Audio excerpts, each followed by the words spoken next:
चलिए देखिए, आवाज साफ आ रही होगी। आवाज अब साफ आ रही होगी। चलिए, अब आवाज साफ आ रही होगी।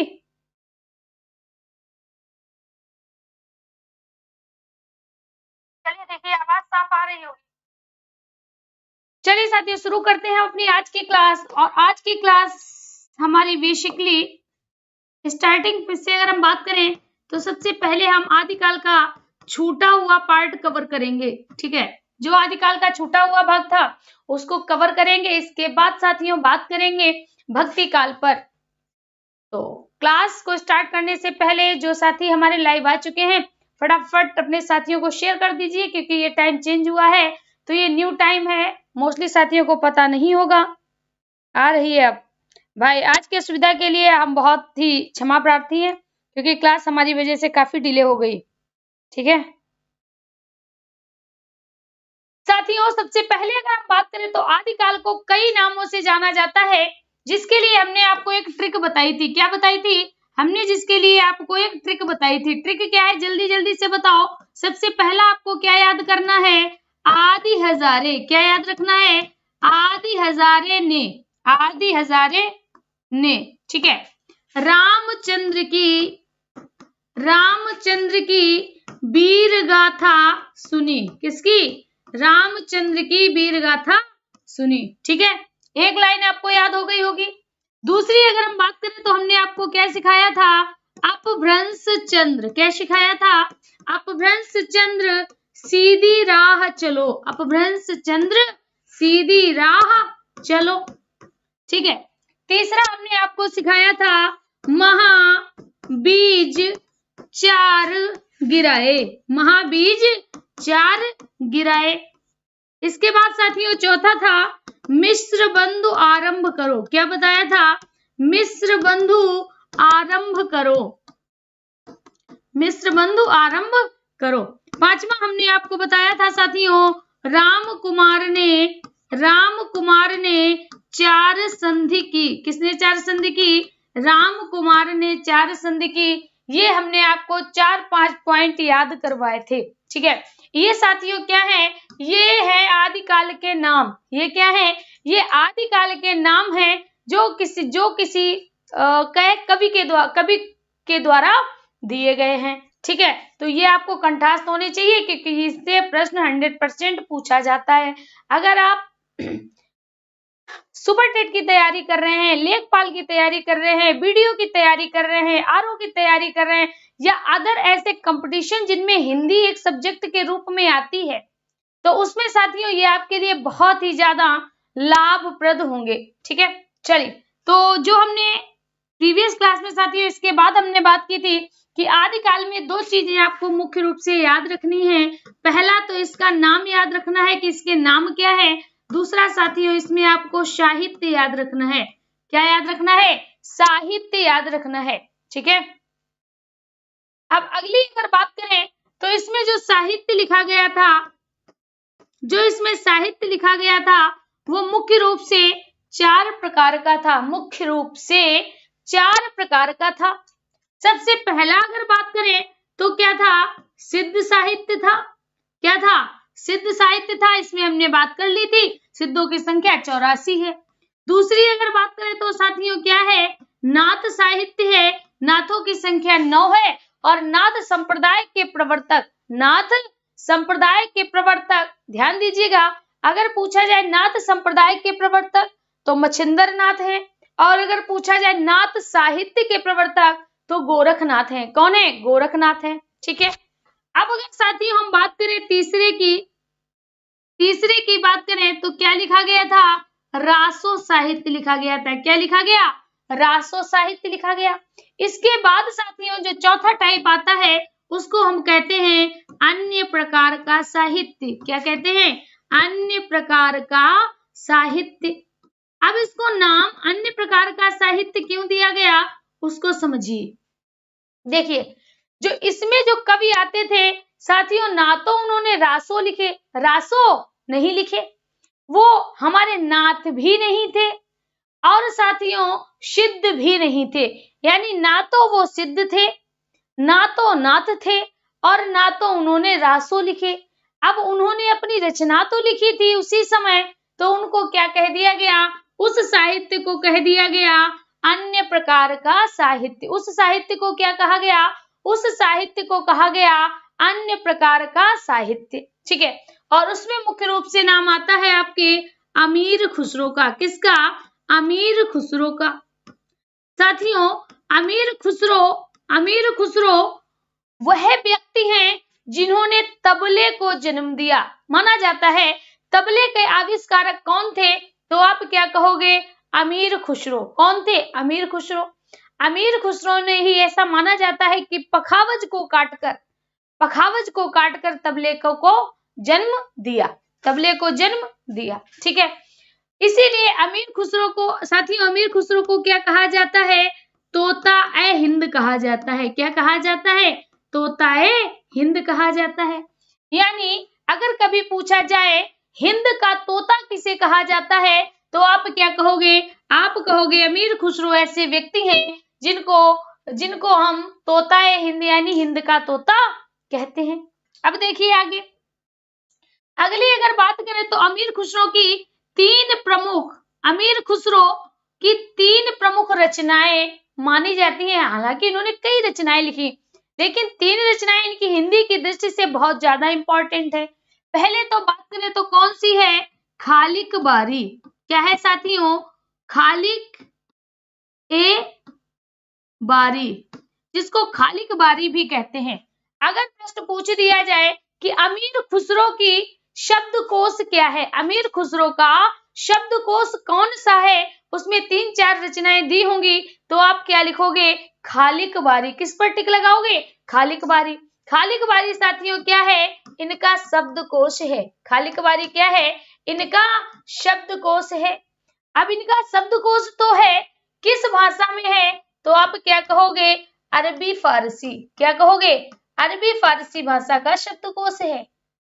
क्यों, आप सभी ने, ऐसा नहीं है कि सभी ने डिक्शनरी नहीं देखी होगी, सभी हमारे साथियों ने डिक्शनरी देखी होगी। और जो डिक्शनरी होती है उसमें अंग्रेजी शब्दों का हिंदी अर्थ दिया रहता है। ठीक वैसे ही जो हमारे अरबी फारसी के शब्द थे उनकी हिंदी मीनिंग किसमें दी गई थी, खालिक ए बारी में दी गई थी। किसमें दी गई थी, खालिक ए बारी में दी गई थी। दूसरा साथियों अगर बात करें, दूसरी इनकी पुस्तक थी नजराने हिंद। क्या थी, नजराने हिंद। ये इनकी किस पर थी, देश पर आधारित रचना थी। किस पर थी, देश पर आधारित रचना थी। आप देख रहे हो, नजराने हिंद यानी हिंद के लिए नजराना, हिंद यानी हिंदुस्तान के लिए नजराना। दूसरी अगर बात करें, अगली बात करें साथियों, तो था हालाते कन्हैया। क्या था, हालाते कन्हैया था। हालाते कन्हैया था। ठीक है, हालाते कन्हैया। ये जो इनकी रचना थी ये किस पर आधारित थी साथियों, ये इनकी भक्ति भावना पर आधारित थी। किस भावना पर आधारित थी, तो आप कह सकते हो ये इनके भक्ति भावना पर आधारित रचना थी। तो यहाँ पर हमने क्या देखा कि अमीर खुसरो की 3 प्रमुख रचनाएं हैं, खालिक बारी जो कि शब्दकोश है, डिक्शनरी है। दूसरी अगर हम बात करें नजराने हिंद जो देश पर आधारित रचना है, और साथियों अगली है हालाते कन्हैया। क्या है, हालाते कन्हैया। अब यहाँ पर आपको याद रखना है कि अमीर खुसरो ने ही सबसे पहले हिंदवी शब्द का प्रयोग किया, और साथियों हिंदी शब्द का प्रयोग किया। पूछा जाए किसमें किया था, तो वो क्या थी, वो इनकी रचना थी खालिक बारी। कौन सी थी, खालिक बारी शब्दकोश में सबसे पहले इन्होंने किसका प्रयोग किया था, तो साथियों इन्होंने हिंदवी या हिंदी शब्द का प्रयोग किया। सबसे पहले अपनी रचनाओं में हिंदी शब्द का प्रयोग किसने किया, तो आप क्या कहोगे, हिंदी शब्द का प्रयोग करने वाले साथियों अमीर खुसरो थे। हिंदी शब्द का प्रयोग करने वाले सबसे पहले कौन थे, सबसे पहले साथियों अमीर खुसरो थे। ठीक है, बात समझ में आ गई होगी। चलिए आगे की तरफ बढ़ते हैं। अब साथियों यहाँ पर दूसरा नाम आपको याद रखना है, विद्यापति। क्या याद रखना है, विद्यापति। ध्यान दीजिएगा, विद्यापति एक ऐसे कवि हैं जिन्होंने अपभ्रंश और अभट्ट में भी रचनाएं लिखी। जब अपभ्रंश काल का अंतिम पतन वर्ष चल रहा था, जब अपभ्रंश का पतन चल रहा था, तभी साथियों कौन आए थे, विद्यापति आए थे, यानी इनको साथियों अपभ्रंश और अभट्ट का भी कवि माना जाता है। किसका माना जाता है? अपभ्रंश और अभट्ट का भी कवि माना जाता है। ठीक है, अभट्ट का भी कवि माना जाता है। अब हम बात कर रहे हैं विद्यापति की। किसकी? विद्यापति की। तो विद्यापति को क्या कहा जाता है? जल्दी से बताइए, विद्यापति को क्या कहा जाता है? विद्यापति को ही साथियों पहला गीतकार कहा जाता है। पहला गीतकार कौन है साथियों? विद्यापति है। कौन है? विद्यापति है। विद्यापति को पहला गीतकार कहा जाता है। दूसरी अगर बात करें तो साथियों विद्यापति को ही क्या कहते हैं? इन्होंने पदावली की रचना की थी। किसकी रचना की थी? पदावली की रचना। और पदावली की रचना इन्होंने मैथिल भाषा में की थी, इसीलिए साथियों इनको मैथिल कोकिल क्या कहा जाता है? मैथिल कोकिल। मैथिल कोकिल किसे कहा जाता है? तो विद्यापति यानी मिथिला की कोयल। किसकी? मिथिला की कोयल। मिथिला की कोयल। अगर पूछा जाए मिथिला की कोयल या मैथिल कोकिल किसे कहा जाता है, तो आप क्या कहोगे? आप तुरंत ही कहोगे विद्यापति। किसको कहा जाता है? विद्यापति को। अब विद्यापति की भी 3 प्रमुख रचनाएं थी, ध्यान दीजिएगा। विद्यापति की भी 3 रचनाएं थी। कौन कौन सी थी? पदावली, पदावली, कीर्तिलता, कीर्तिलता,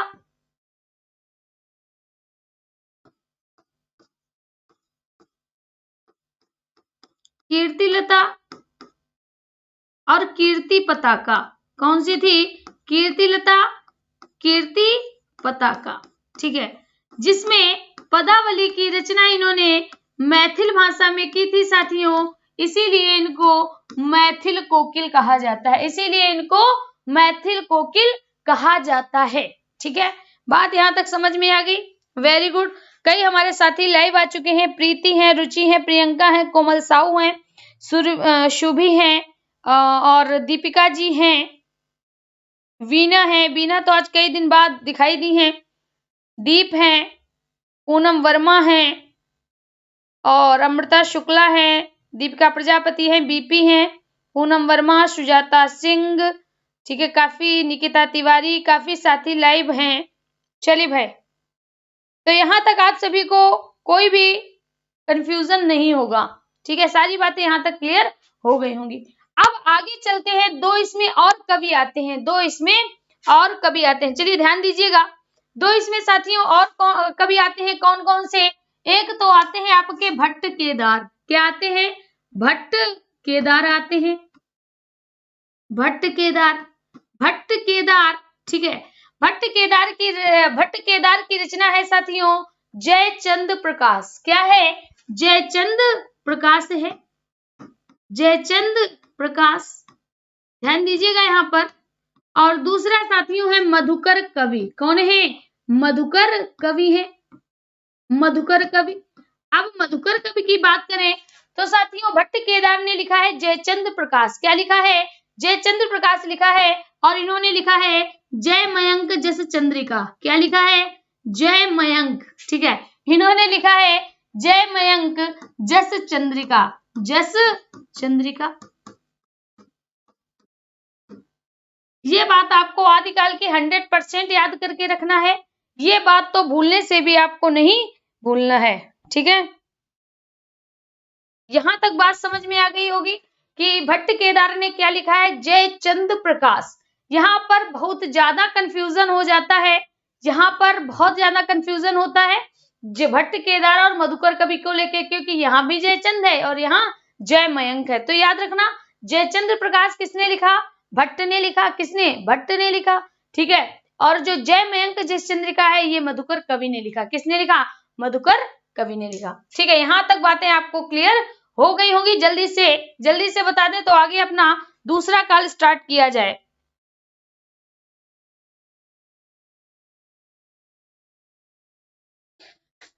चलिए भाई, अब आगे की तरफ कंटिन्यू करते हैं। ठीक है, अब साथियों बात करते हैं अपने मध्यकालीन की। किसकी? मध्यकाल की बात करते हैं। देखिए ध्यान से, अब हम किसकी बात करेंगे? मध्यकाल की। मध्य काल की। अब जो हमारा पहले वाला समय चला था, जो हमारा हिंदी का समय आदिकाल का चला था, वो कब चला था? 1000 से 1350 ईस्वी तक। कब से चला था? 1000 से सन 1000 ईस्वी से 1350 ईस्वी तक। अब मध्यकाल की बात करें तो मध्यकाल कहाँ से चलेगा? 1350, जहां से वह वाला काल हमारा खत्म हुआ होगा। तो 1350 ईस्वी से 1850 ईस्वी तक, 1850 ईस्वी तक, यानी जो 1350 ईस्वी था और 1350 ईस्वी से 1850 ईस्वी तक का जो समय था साथियों, वो क्या कहा जाता है? मध्यकाल कहा जाता है। क्या कहा जाता है? मध्यकाल कहा जाता है। मध्यकाल के दो भाग हुए। मध्यकाल के दो भाग हुए। एक तो ऐसा समय था जो पूर्व चला, जो मध्यकाल में सबसे स्टार्टिंग में चला, उसको साथियों पूर्व मध्यकाल कहा गया। क्या कहा गया? पूर्व मध्यकाल कहा गया। और दूसरा ऐसा समय था जो मध्यकाल के बाद वाले हिस्से में चला, उसको क्या कहा गया? उसको साथियों उत्तर मध्यकाल कहा गया। उसको उत्तर मध्यकाल कहा गया। यानी हम क्या देख रहे हैं कि मध्यकाल साथियों दो पार्ट में था। मध्यकाल दो भागों में था। जो समय पहले चला वो पूर्व मध्यकाल कहलाया, और जो समय बाद में चला उसको साथियों उत्तर मध्यकाल कहा गया। उसको उत्तर मध्यकाल कहा गया। अब जो पूर्व मध्यकाल है, इसी को साथियों क्या कहा जाता है? इसी को कहा जाता है भक्ति काल। इसको क्या कहा जाता है? भक्ति काल कहा जाता है। और भक्ति काल को ही क्या कहा जाता है? भक्ति काल को ही साथियों प्रथम स्वर्ण काल कहा जाता है। क्या कहा जाता है? प्रथम स्वर्ण काल कहा जाता है। और प्रथम स्वर्ण काल बोलने वाले कौन थे? तो आप क्या कहोगे? George Grierson. क्या? George Grierson. अब फटाफट एक आंसर दीजिए कि जॉर्ज ग्रियर्सन ने, क्या बताओगे? जॉर्ज ग्रियर्सन ने आदिकाल को किस नाम से संबोधित किया? फटाफट कमेंट करिए। जॉर्ज ग्रियर्सन ने आदिकाल को किस नाम से संबोधित किया? फटाफट बताइए, जल्दी से बताइए, देखिए किसका आंसर आता है सही। आदिकाल को किस नाम से संबोधित किया? गुड इवनिंग उषा जी। चलिए भाई जल्दी से बताइए। अभी तक किसी का पेन का कलर, भाई पेन का कलर चेंज कर लेंगे कोई बात नहीं। चारण काल, चारण काल, चारण काल, वेरी गुड।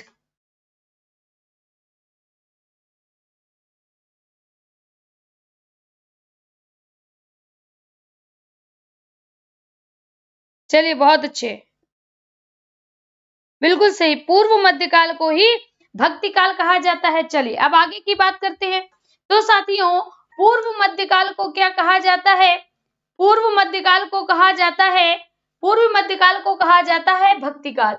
और भक्ति काल को ही क्या कहा जाता है? प्रथम स्वर्ण काल कहा जाता है। क्या कहा जाता है? प्रथम स्वर्ण काल कहा जाता है। ठीक है, यहाँ पर देखिए। अब साथियों भक्ति काल को भक्ति काल नाम क्यों दिया गया? आप देख रहे हैं भक्ति काल में दो शब्द हैं। आप देख रहे होंगे कि भक्ति काल में दो शब्द हैं, एक तो भक्ति और दूसरा काल। दूसरा काल, ठीक है।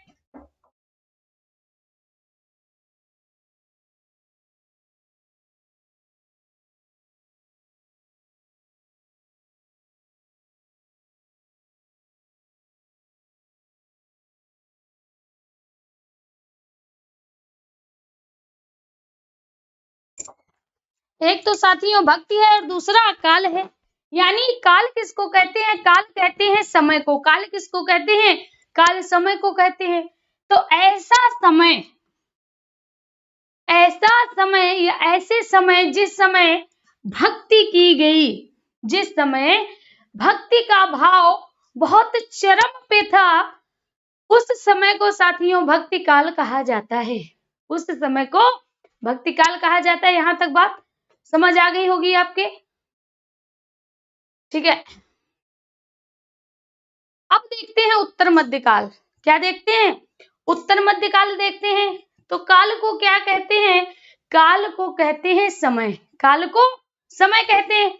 ऐसा समय ऐसा समय जो बाद वाले मध्यकाल में आया, यहाँ पर भक्ति नहीं की गई, यहाँ पर भक्ति नहीं की गई, बल्कि भक्ति तो किसी और तरफ हो गई, भक्ति का भाव किसी दूसरी तरफ हो गया।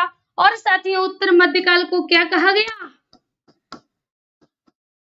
रीतिकाल कहा गया। उत्तर मध्यकाल को रीतिकाल कहा गया। यानी यहाँ पर हम साफ साफ देख रहे हैं कि जो मध्यकाल था उसमें दो तरह की भक्ति हुई थी, उसमें दो तरह की भक्ति हुई थी। एक तो साथियों ऐसी भक्ति थी जो ईश्वर की हुई, तो उसको भक्ति काल कह दिया गया। क्या कहा गया? भक्ति काल कह दिया गया। और साथियों दूसरी ऐसी भक्ति थी जो साथियों स्त्रियों के प्रति हुई थी। किसके प्रति? स्त्रियों के प्रति जो लोग भक्ति भाव रख रहे थे, उस काल को रीति काल कहा गया। क्या कहा गया? रीति काल कहा गया। रीति की प्रधानता हुई, रीति की प्रधानता हुई। तो उसमें स्त्रियों के साथ साथ साथियों रस, छंद, अलंकार, रस, छंद, अलंकार, इसने भी क्या किया? ये भी चरम पर था, ये भी चरम पर था। इसीलिए इस समय को उत्तर मध्यकाल कहते हैं और पहले वाले समय को पूर्व मध्यकाल कहते हैं। पहले वाले समय को पूर्व मध्यकाल कहते हैं। चलिए आगे की तरफ ले चलते हैं। पूर्व मध्यकाल को हम उठा के सबसे पहले पढ़ेंगे।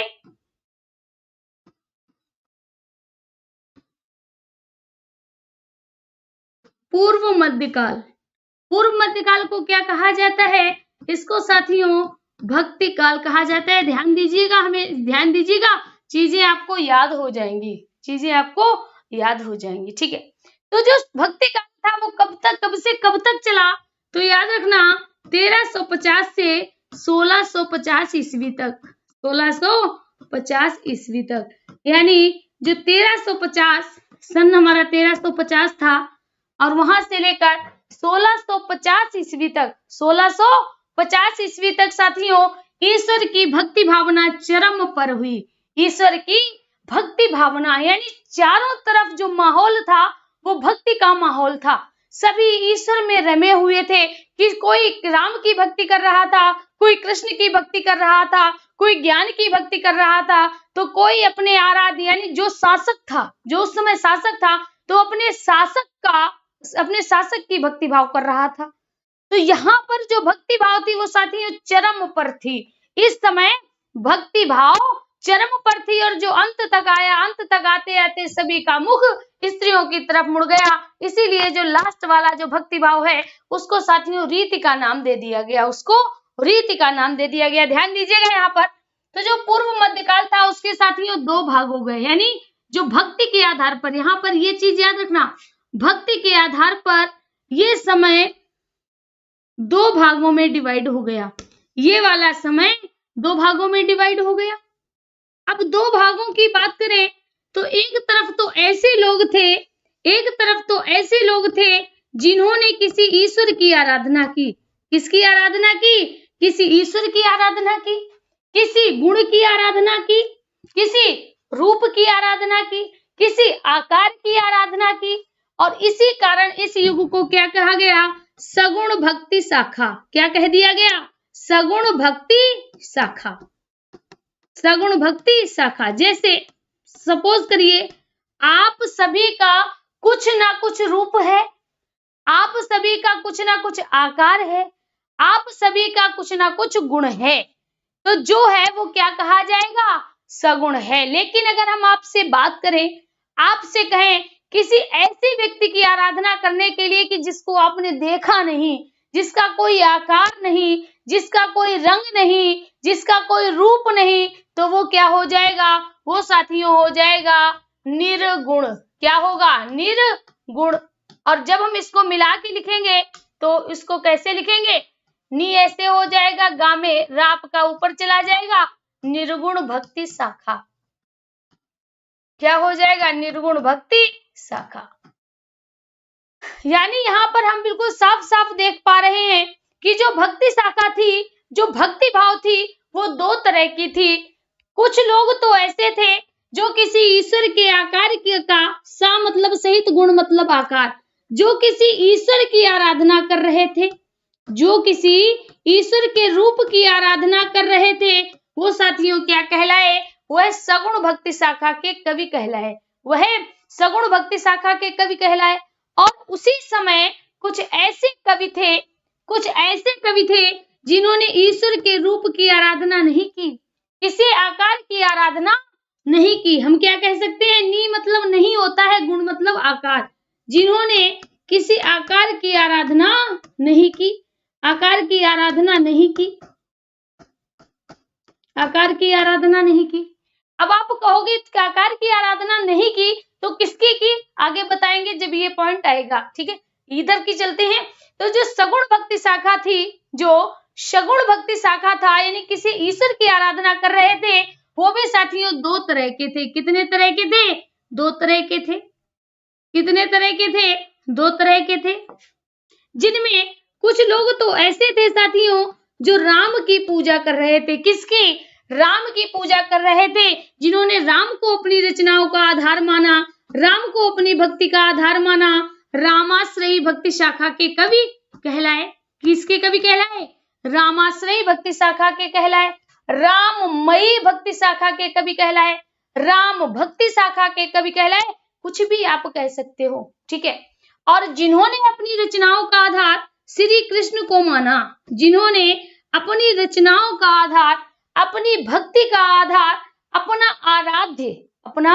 आराध्य कृष्ण को माना, वो साथियों कृष्णाश्रयी काव्यधारा के कवि कहलाए। वह कृष्णाश्रयी भक्ति शाखा के कवि कहलाए।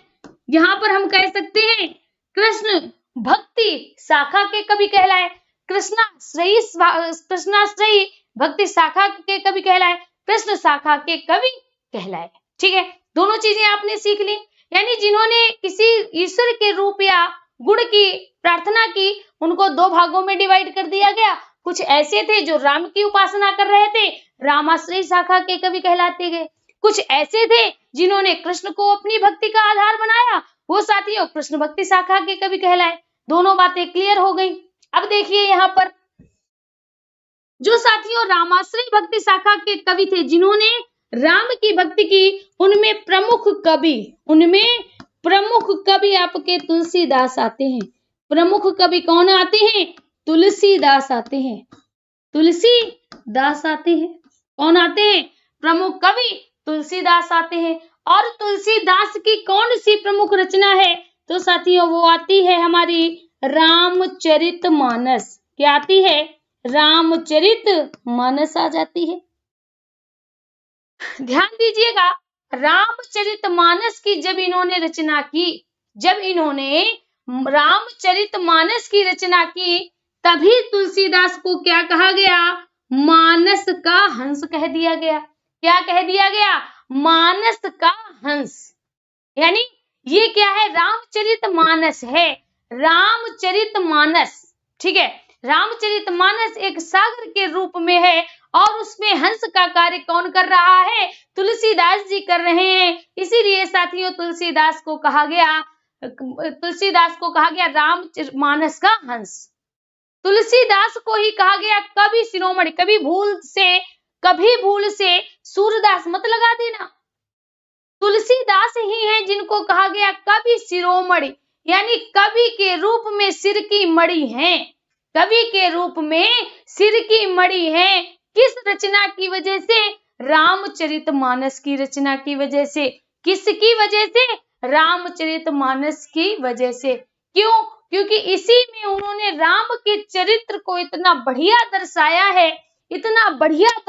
है कि लोगों के अंदर भक्ति भावना जगाने का प्रयास किया, उनको उनके जैसे बनाने की अपील की है। इसीलिए इनको लोकनायक, सिर्फ यही नहीं कहते, क्या कहते हैं, इनको साथियों लोकनायक भी कहा जाता है। लोकनायक कवि भी कहा जाता है। इनको कवि शिरोमणि भी कहा जाता है। कवि शिरोमणि भी कहा जाता है। चीजें याद रखिएगा, काफी चीजें ऐसी हैं जो साथियों आज ही आपको याद हो जाएंगी, आप कभी उनमें कंफ्यूज नहीं होंगे। बातें समझ में आ गई हैं भाई, जल्दी से अपने फ्रेंड्स को शेयर कर दीजिएगा, क्योंकि क्लास इंडी की तरफ है और हमारे कई साथी ऐसे होंगे जिनको इस क्लास के विषय में जानकारी नहीं होगी। चलिए अब यहाँ पर बात करते हैं, एक प्रश्न और बन सकता है क्या, अगर पूछा जाए रामाश्रयी भक्ति शाखा के कवि, रामाश्रयी भक्ति शाखा के कवियों की मुख्य भाषा या प्रमुख भाषा। हम सिर्फ प्रमुख भाषा की बात कर रहे हैं, ध्यान दीजिएगा। अगर यहाँ पर पूछ दिया जाए कि जो रामाश्रयी भक्ति शाखा के कवि हैं उनकी प्रमुख भाषा, उनकी प्रमुख भाषा, तो अच्छा एक बात बताइए, राम कहाँ के रहने वाले, इन्होंने राम की भक्ति की थी ना, राम कहाँ के रहने वाले थे? अयोध्या के। अयोध्या को ही कहा जाता है अवध, क्या कहते हैं? अवध कहते हैं। तो साथियों प्रमुख भाषा यहाँ इसकी क्या थी? प्रमुख भाषा थी अवधी, प्रमुख भाषा अवधी थी। जबकि तुलसीदास की कई ऐसी रचनाएं हैं, जबकि तुलसीदास की स्वयं ऐसी कई रचनाएं हैं जो साथियों किसमें है? ब्रज भाषा में है। सबसे पहले अगर बात कर लें तो हमारी विनय पत्रिका की भाषा क्या है? विनय पत्रिका की भाषा ही साथियों कौन सी है? ब्रज भाषा है। विनय पत्रिका की ही भाषा क्या है? ब्रज भाषा है। ठीक है, चलिए वेरी गुड, बहुत बढ़िया जी। साक्षी जी, ये भी अपना ही चैनल है, इसमें आपको हिंदी की क्लास पर डे मिलेगी। आप इस चैनल को भी सब्सक्राइब कर लीजिएगा। पर डे आपको हिंदी की क्लास मिलेगी, पर डे आपको रीजनिंग की क्लास मिलेगी, पर डे आपको कह सकते हैं जीएस जीके की डिटेल्ड ऑब्जेक्टिव क्लास मिलेगी। चलिए यहाँ पर देखिए आगे क्या कहते हैं। आगे साथियों कहते हैं कृष्णाश्रयी भक्ति शाखा। क्या कहेंगे? कृष्णाश्रयी भक्ति शाखा। अब जो हमारी कृष्णाश्रयी भक्ति शाखा थी उसके प्रमुख कवि कौन, उसके प्रमुख कवि कौन थे? उसके प्रमुख कवि कौन थे? तो साथियों कौन थे? सूरदास थे। कौन थे? सूरदास थे। आपको पता होगा कि सूरदास कैसे थे, ध्यान दीजिएगा। सूरदास कैसे थे? तो कुछ लोग कहते हैं सूरदास जन्म से अंधे थे, तो कुछ लोग कहते हैं जन्म के बाद अंधे हुए, कुछ लोग कहते हैं जन्म से अंधे थे, कुछ लोग कहते हैं जन्म के बाद अंधे हुए। अरे भाई अंधे तो थे ना। तो इसीलिए सूरदास को क्या कहते हैं? सूरदास को साथियों कहा जाता है खंजन नयन। क्या कहते हैं? खंजन नयन। उनके नयन कैसे थे? खंजन थे, खराब थे। कैसे थे? खराब थे या खंजन थे, इसीलिए साथियों इनको खंजन नयन कहा जाता है। ठीक है, अगला अगर हम बात करें तो सूरदास ने किसकी भक्ति की? कृष्ण की थी ना, कृष्ण की थी। तो बिना आंखों के, बिना आंखों के इन्होंने कृष्ण के अवतार को इतना मार्मिक प्रस्तुत किया, इतना मार्मिक प्रस्तुत किया वात्सल्य रूप को, कि इतना अगर किसी की आंखें होती ना वो भी नहीं कर सकता। इसीलिए इनको क्या कहा जाता है? इसीलिए साथियों इनको वात्सल्य सम्राट कहा जाता है। क्या कहा जाता है? वात्सल्य सम्राट कहा जाता है। ठीक है, सूरदास जी की प्रमुख रचना अगर पूछी जाए तो क्या है साथियों? सूर का सागर। क्या है? सूर का सागर, जिसे कहा जाता है सूर सागर। सूर सागर में किसका वर्णन है? तो याद रखना कृष्ण के बाल रूप का। किसका?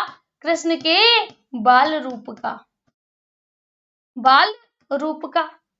कृष्णाश्रयी भक्ति शाखा के कवियों की मुख्य भाषा क्या थी? मुख्य भाषा क्या थी साथियों? तो आप क्या कहोगे?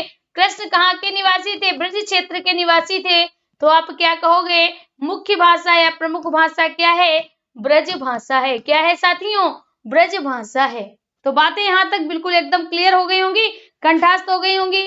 तो आगे बात करते हैं, जल्दी से इसको स्क्रीनशॉट कर लें, जल्दी इसको स्क्रीनशॉट कर लीजिएगा।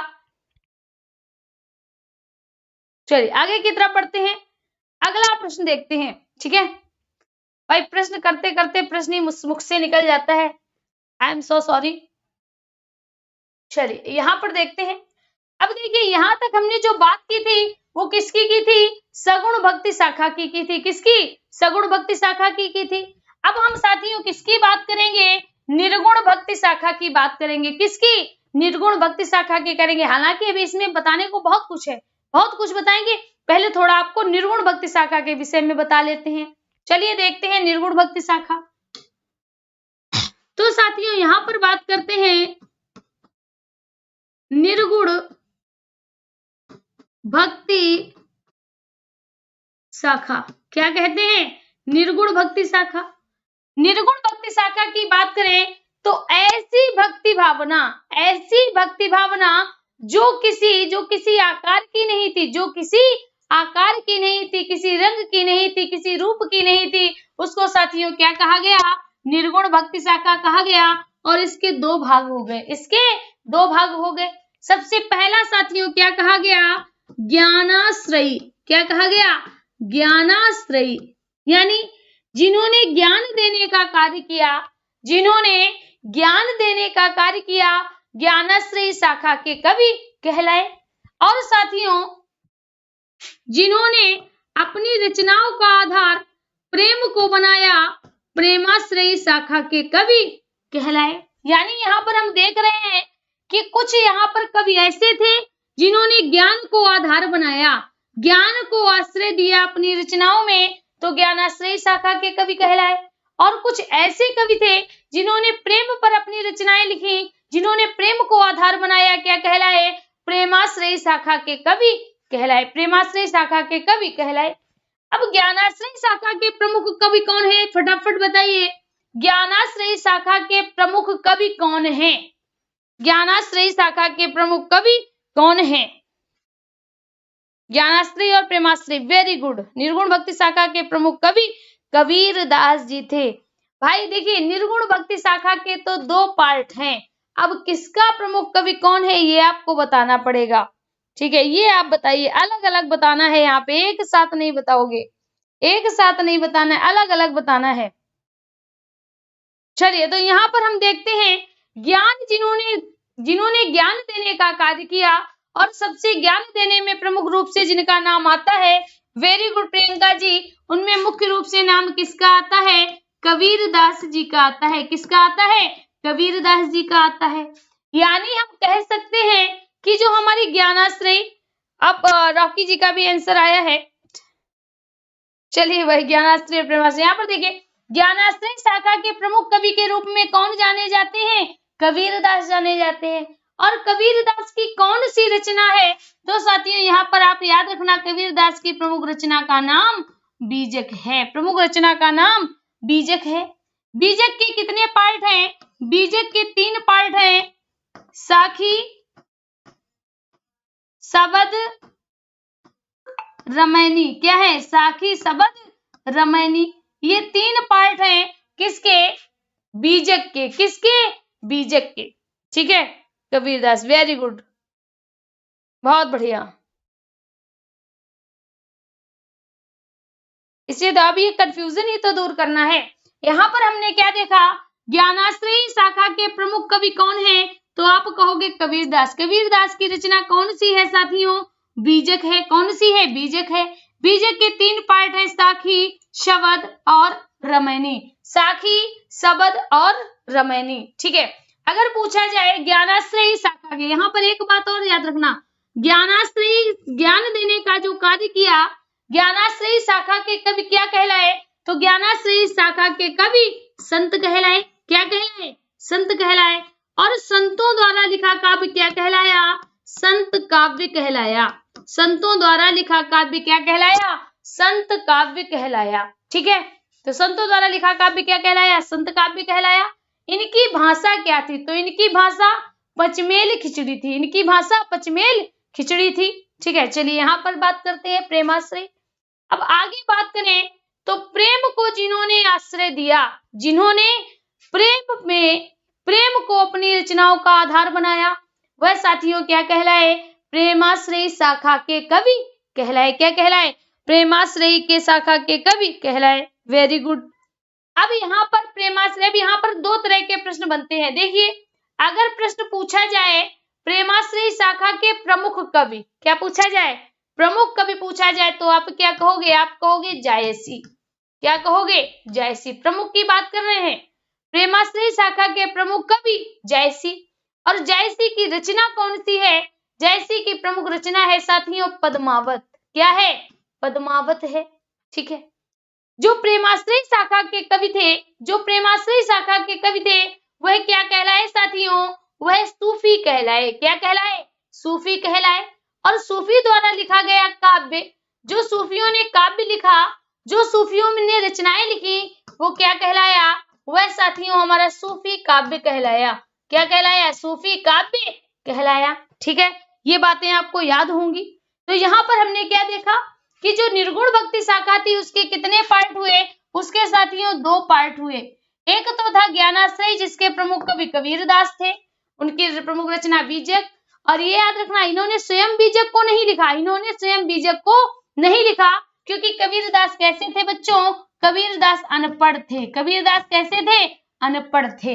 इन्होंने मौखिक उपदेश दिए और जो इनके शिष्य थे, शिष्यों ने उसको लिपिबद्ध करके साखी, शबद और रामायणी में लिख दिया। साखी, शबद और रामायणी में कन्वर्ट कर दिया। अब यहाँ पर अगर पूछा जाए, जो प्रेमाश्रय शाखा के प्रमुख कवि थे जयसी थे, उनकी प्रमुख रचना पद्मावत थी। ठीक है, और अगर पूछा जाए प्रथम कवि, कौन पूछा जाए? प्रथम कवि पूछा जाए तो प्रथम कवि कौन माने जाते हैं? जल्दी से बताइए, प्रथम कवि कौन माने जाते हैं? मुल्ला दाऊद। कौन माने जाते हैं? मुल्ला दाऊद माने जाते हैं। मुल्ला दाऊद माने जाते हैं। ठीक है, ये बात आप याद रखिएगा। यहां तक सभी के समझ में आ गया होगा। ठीक है, तो आज साथियों यहीं तक रखते हैं क्योंकि समय भी हो गया है और अब आपको जीएस जीके की क्लास भी, जो आपकी ऑब्जेक्टिव क्लास होती है, वो ठीक 12 बजे होगी।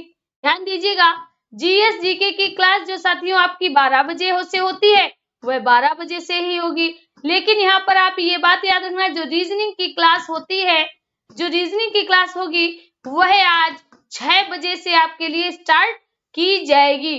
तो इस क्लास को भूल कर भी मिस मत करिएगा। ठीक है, चाहे हमारी क्लास आप मिस कर दीजिएगा, ठीक है, लेकिन रीजनिंग की क्लास में आप जरूर आइएगा। तो साथियों आज तक के आज इतना ही रहेगा। मिलते हैं कल फिर से इसी समय इसी चैनल पर एक